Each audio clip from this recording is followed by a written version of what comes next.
PL da Vistoria, como está sendo chamado a PL 3507/2025. Essa PL é do mal e no vídeo de hoje eu vou discutir com vocês aqui alguns assuntos que estão fazendo as pessoas se preocuparem bastante. E eu, como produtor de conteúdo automotivo, vejo muita coisa na internet, então eu decidi fazer um vídeo aí para compartilhar com vocês o que é esse tal projeto de lei, de que forma que ele pode impactar nós do mundo automotivo, né, de modo geral, e o que a gente pode fazer não só para impedir que isso avance da maneira como está, mas também para que a gente consiga ter um debate entre os setores da sociedade e também nossos políticos, os legisladores que nos representam, para que, se for alterar alguma coisa, altere no bom sentido para todo mundo e não passe como tá e não vire o caos que certamente vai virar. Fica comigo que vocês vão entender tudo que tá rolando.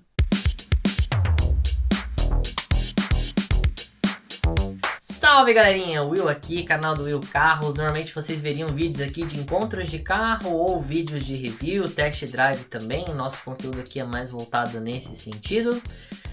Eu sou estudante de jornalismo digital, eu sempre trouxe nesse canal conteúdos voltados ao universo automotivo. Basicamente o que garante a existência desse canal é existir esses conteúdos de carros antigos, de carros modificados, sempre esse mundo diverso de eventos e de curiosidades, dados técnicos também. Esse ano eu quero estar trazendo um olhar mais pro lado das oficinas, da parte de preparação também. E aí todos nós somos surpreendidos, né, no início do ano com a votação na Câmara dos Deputados que colocou essa proposta de lei, a proposta 3507/25, que está sendo mais conhecida entre o pessoal aí na internet de PL da Vistoria, que é justamente um projeto de lei que traz a obrigatoriedade da vistoria, da inspeção veicular de forma mais frequente e em casos que não estão agora atualmente previstos nessa legislação vigente. Isso aí foi um assunto que ganhou bastante repercussão essa semana, foi trazido não só por portais de notícias do universo automotivo e revistas especializadas, mas também jornais de modo geral, porque é um projeto que tende a impactar diversos setores da sociedade, né? Seja pessoas que têm carros antigos, porque são colecionadores, ou até mesmo o pessoal de baixa renda, mesmo que tem o seu carrinho ali para trabalhar, para ir e vir, para sair com a família. Toda essa galera pode acabar sendo impactada se essa PL passar como tá e não houver uma discussão e uma série de exceções nesse projeto. Então vou trazer para vocês aqui um resumo do que é esse projeto, qual que foi a notícia veiculada, quais que são os setores da sociedade que ele impacta de maneira mais direta, tanto positiva quanto negativamente, mas é mais negativo do que positivamente, porque esses setores que vão ganhar alguma coisa com esse projeto de lei são poucos, e esses setores vão fazer bastante pressão também para que esse projeto passe como está. E o que eu e você podemos fazer para que isso não chegue nesse ponto. Estou aqui com o meu note, né? Eu preparei um roteirinho aqui para falar para vocês um pouco sobre esse projeto de lei.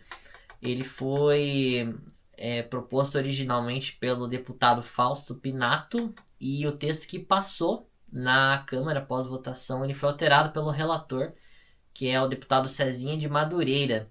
E esse projeto ele prevê a vistoria de forma periódica. Não foi colocado o período exatamente, eles estavam querendo discutir isso com o Conselho Nacional de Trânsito, mas provavelmente seria uma vistoria anual, justamente quando acontece o licenciamento, né, que você precisa estar pagando o seu documento ali para continuar andando com o carro. Então seria cada novo licenciamento para carros com mais de 5 anos, ou seja, carros novos não seriam afetados, só o mercado de seminovos e de carros usados. Com inspeção padrão em metro, ou seja, uma inspeção bem rígida, né? Então eles vão avaliar ali toda a parte mecânica, que não pode ter alteração, ali questão de suspensão, estrutural do carro, questão de ruídos e também a questão de poluição, que aliás é uma das justificativas para que essa proposta andasse para frente. Já já vou deixar para vocês o meu ponto de vista, os meus argumentos. Essas inspeções elas serão realizadas esporadicamente também na forma da Blitz e de forma mais detalhada em centros de inspeção veicular. Provavelmente essas vistorias terão que ser pagas pelo próprio contribuinte, assim como também o licenciamento.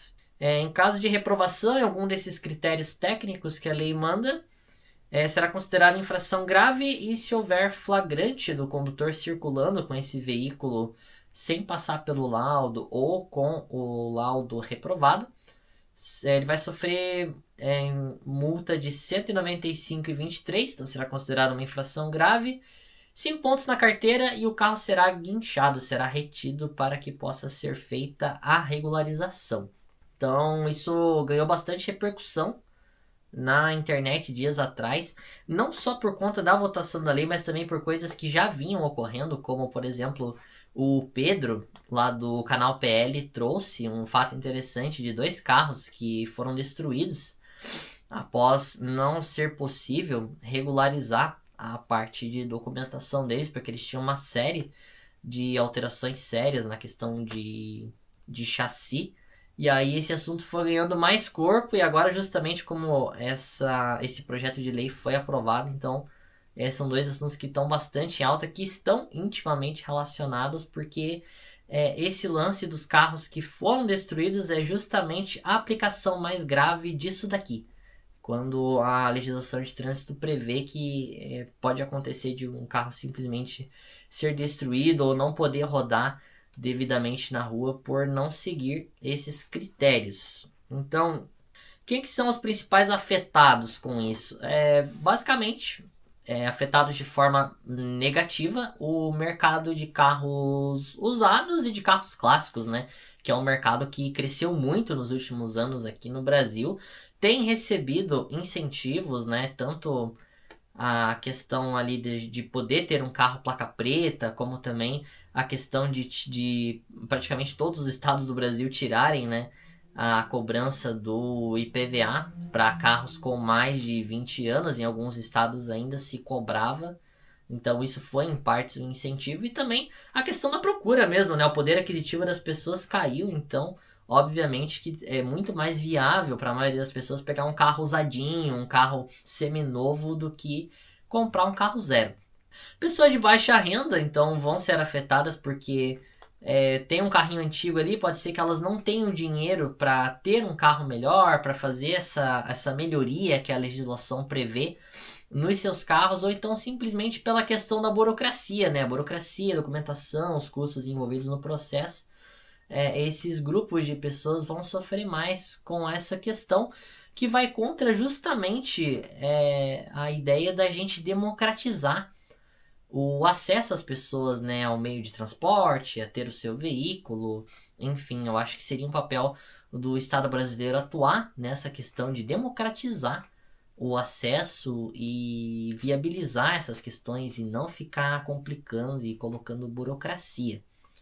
Colecionadores, de alguma forma, vão ser impactados se os carros não estiverem na conformidade, ali questão documental, estrutural, ou então propriamente os carros modificados também. Os mecânicos, preparadores automotivos, indústria de peças de modificação, porque é um mercado que também cresce bastante, é um mercado em ascensão, então isso vai acabar impactando essa galera também que faz carro para track day, carro para corrida, carro para exposição, que vende autopeças para que o pessoal possa fazer upgrades nos seus carros, né? Todo esse ecossistema de alguma maneira será afetado se essa PL passar do jeito que tá. Quem vai acabar se beneficiando com isso? O Estado, que vai aumentar a arrecadação, e obviamente que essa é a intenção dos legisladores que propuseram a proposta de lei. Eles viram que existia uma oportunidade, né? Claro que isso vai acontecer. As oficinas, algumas oficinas, né, de certa forma, porque vai ter toda uma questão de como você precisa regulamentar o carro, então você vai ter que trocar o catalisador dos veículos, fazer alteração na potência, alterações mecânicas ali, sei lá, questão do escapamento mesmo, né, para que se possa restringir tanto a potência do veículo, se ele for modificado ou se ele for original, mas estiver poluindo demais, então vai ter que ser feitas essas alterações para ele passar na inspeção na parte de ruído e de poluição. Então essas oficinas que fizerem esse serviço vão estar ganhando alguma coisa com isso.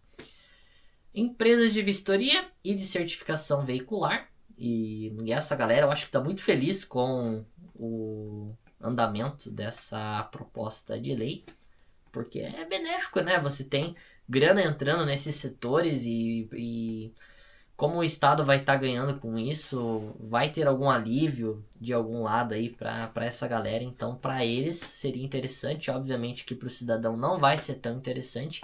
Basta ver as medidas de controle de inspeção veicular que alguns estados implementaram anos atrás e que acabou complicando muito a questão da burocracia para você ter um carro em dia andando na rua e também a questão do trânsito mesmo, né, e tudo mais. Tanto é que você já não vê essas inspeções veiculares feitas com tanto rigor como eram alguns anos atrás, quando surgiu a ideia de tentar regulamentar e impor que fosse dessa forma.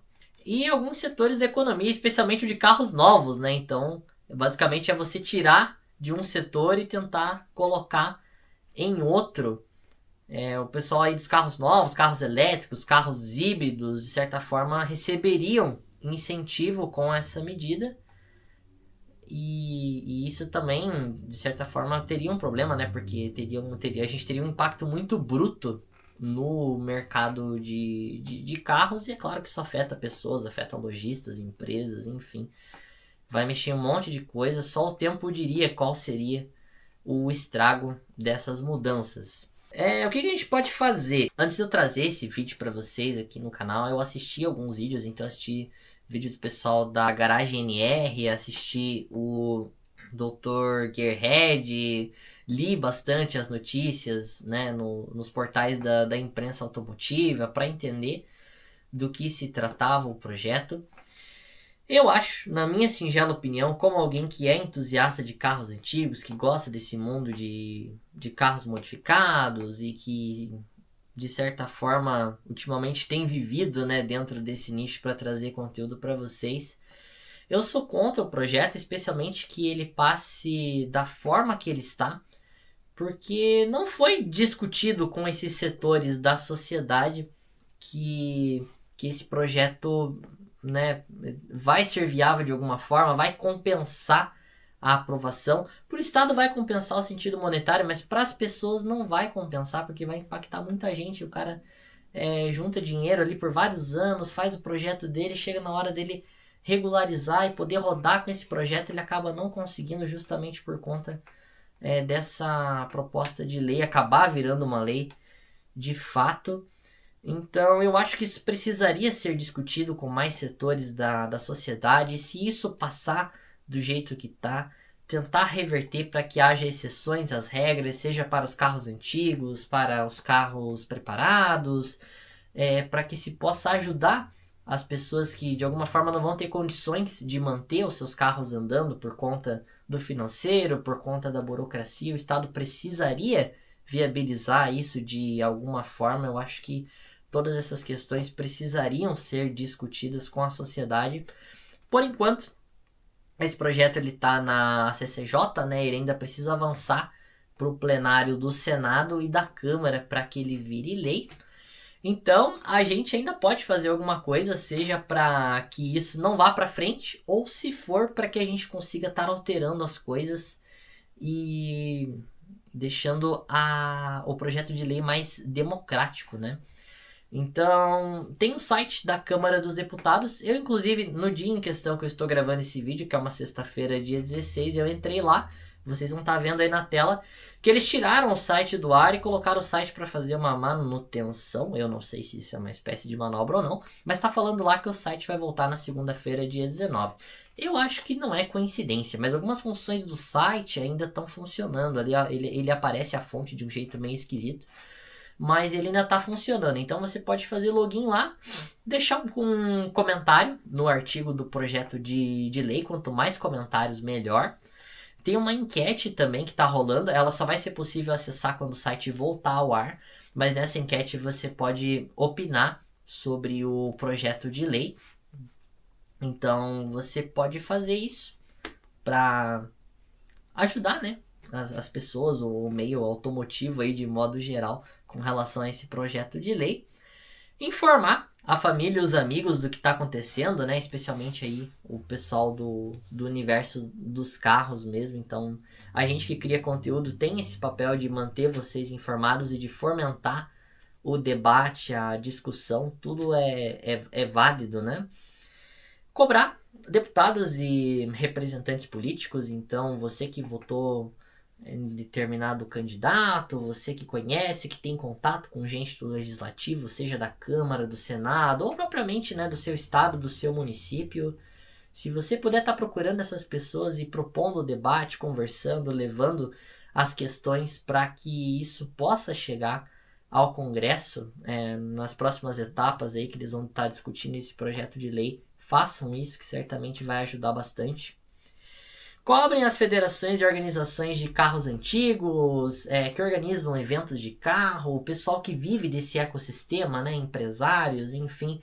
Cobrem essa galera e as entidades de colecionadores, a federação de carros antigos, para que vá entrar em contato com nossos representantes legais e levem a eles essas causas, essas questões que precisam ser discutidas para que o projeto de lei não complique ainda mais uma coisa que já é complicada, que é a questão do trânsito e o acesso ao brasileiro aos carros, né, aos veículos. E no finalzinho aqui também eu deixei separadinho para ler para vocês o posicionamento da FBVA, que é a Federação Brasileira de Veículos Antigos. Para quem não conhece, a federação foi fundada com o objetivo de manter essa questão do carro colecionável e tudo mais. À frente dela esteve por muito tempo o Roberto Nasser, que era um jornalista automotivo, um cara que brigou bastante para que muita coisa do que a gente tem hoje de benefício dentro da esfera automotiva fosse possível. Entre essas coisas, a portaria da placa preta para os veículos com mais de 30 anos, para que eles pudessem se manter originais e tivessem alguns benefícios dentro da lei, né? Por mais que mude aí umas coisas, esses carros eles estão protegidos pela portaria da placa preta, que foi uma coisa que ele viabilizou enquanto à frente da Federação Brasileira de Veículos Antigos.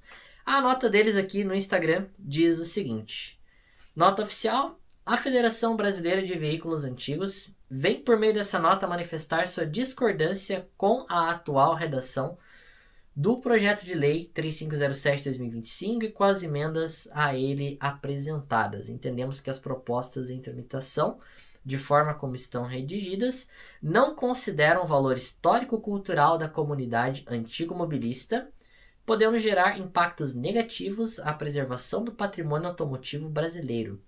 A FBVA informa que já iniciou uma ativa interlocução com parlamentares e com técnicos legislativos, com o firme propósito de apresentar nossos argumentos com claro objetivo de garantir que os interesses da comunidade antigo-mobilista sejam devidamente protegidos e preservados. A federação permanecerá atenta e vigilante a toda a movimentação do projeto no Congresso Nacional, acompanhando cada etapa de sua tramitação. Seguiremos mobilizados e atuantes para que, por meio do diálogo e argumentação técnica, possamos evitar que o antigo mobilismo brasileiro seja prejudicado. Reiteramos nosso compromisso com a preservação da história automotiva no Brasil e com a defesa dos direitos dos colecionadores e entusiastas. Assinado ali pela diretoria executiva e os conselhos da FBVA. Essa foi a nota, eles demoraram um pouquinho para se manifestar, o pessoal estava até cobrando nas redes sociais. Esse post aqui foi feito ontem, no caso, né, data anterior ao dia que eu estou gravando esse vídeo. E é isso, temos aqui o posicionamento da FBVA, posicionamento da mídia, dos entusiastas e o meu. Agora vocês tiveram também, né, sendo totalmente contrário à proposta. Então o que eu quero saber de vocês é o seguinte: comenta aqui embaixo o que vocês acharam disso, dessas mudanças que eles estão querendo fazer. Coloque aqui, eu estou abrindo espaço dos comentários aqui para vocês discutirem ideias, propostas, enfim, coisas que possam ser levadas adiante lá. para as próximas etapas desse projeto de lei. É claro que o pessoal está se esforçando para se mobilizar nas redes e tentar barrar o projeto, que ele fique só na CCJ, mas caso ele avance aí, a gente precisa já ter um plano A, um plano B, um plano C aí com argumentos e interlocutores para tentar viabilizar as coisas. É isso aí, um vídeo, uma playlist para vocês conhecerem o trabalho. É um vídeo um pouco diferente, né, do que eu costumo trazer, mas eu vi que foi necessário falar sobre esse assunto como uma pessoa que é aspirante a jornalista automotivo e deseja seguir nesse mundo aí produzindo conteúdo para vocês. Até breve, tamo junto, galerinha. Boa semana a todos.